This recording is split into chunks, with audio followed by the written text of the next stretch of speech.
If the authorities have made it possible for us to come with these slogans, that the resources belong to oligarchs, if we discuss that our land might go to China, and if people say that Kazakhstan's people are increasingly being turned into slaves, then we can draw the conclusion that the incumbent authorities, who over their 20-year rule have done what we see now.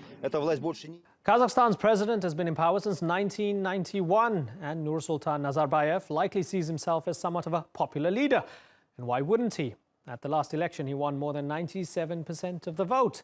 But with the country in the midst of an economic crisis, many see that result as a little unusual. Critics say Nazarbayev is becoming increasingly authoritarian and accuse him of suppressing dissent, whether it's the media or political opposition.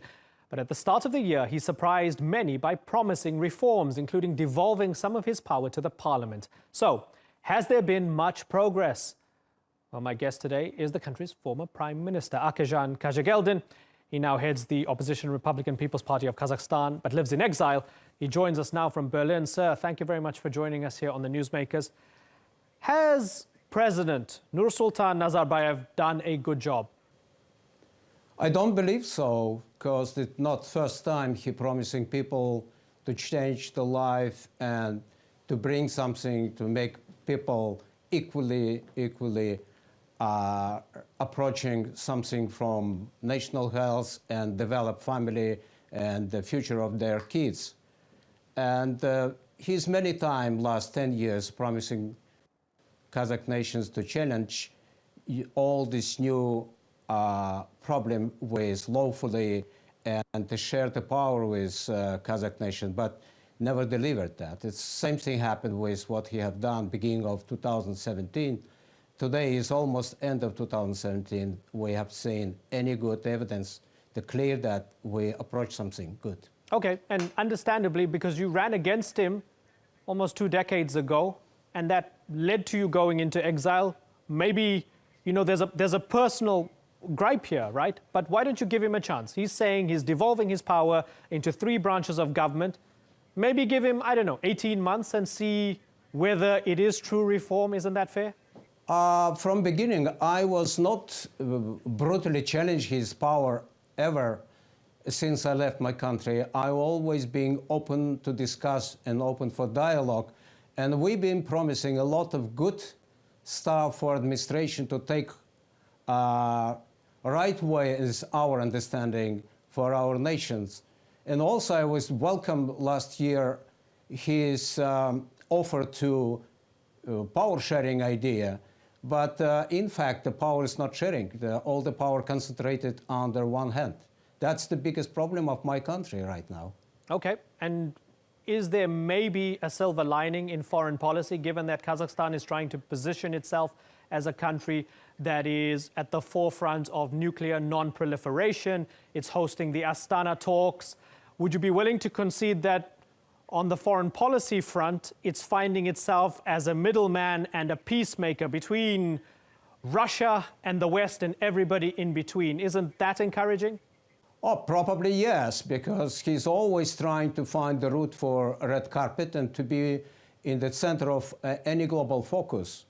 And some of his initiative is we can welcome. It's not too bad, really.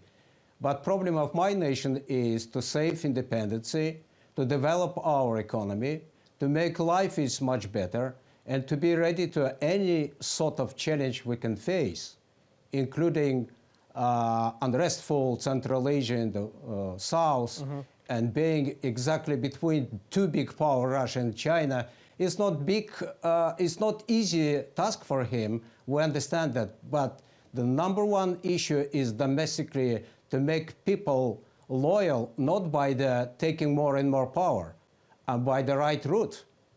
There was a recent coal miner strike. Certainly. Moral. Certainly, there was a recent coal miner strike in Karagandi, in the central part of the country.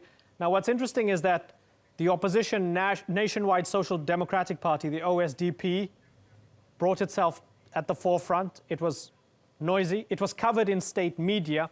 Doesn't that tell you that there might be the little inklings of things opening up a little bit more, and that if the strike was allowed to happen, the opposition party was allowed to have a voice and state media covered it, it might be a little bit healthy?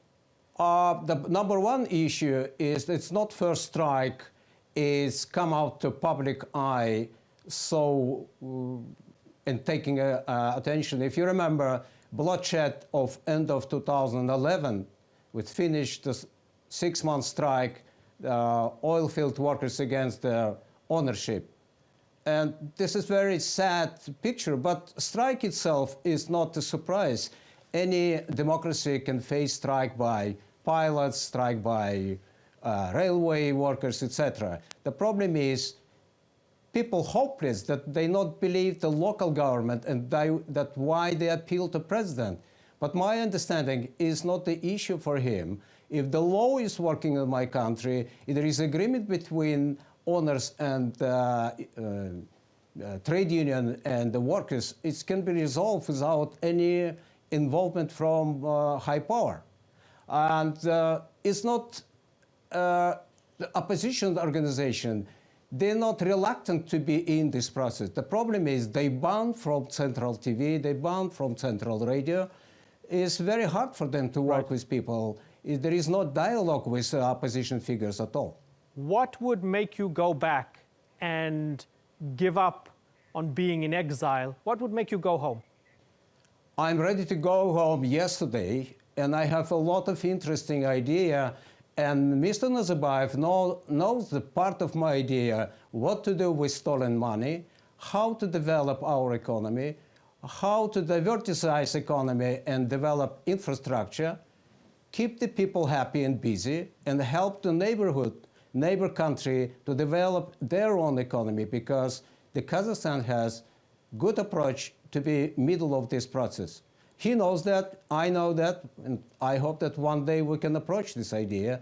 But anyhow, I'm always on my nation's side, and I don't want him to collapse to approach my idea. I'm always believe that in peaceful process. This is my agenda. If President Nazarbayev invited you back and said, come and help, you're my former prime minister, what happened over the past 19 years is water under the bridge, would you go back? If there is condition which I believe supposed to be, and the idea of power sharing is going to be real agenda, I'm ready to take any position useful for my nations. It's not about my ego to approach something on the top of the power, absolutely not. I'm ready to work any position, but I believe it should be serious, and it have to be that serious to bring back the national trust to power. Right now, it's gone. Former Prime Minister of Kazakhstan, Akajan Kajageldin. Sir, it's been a pleasure talking to you. Thank you very much for joining us here on the Newsmakers.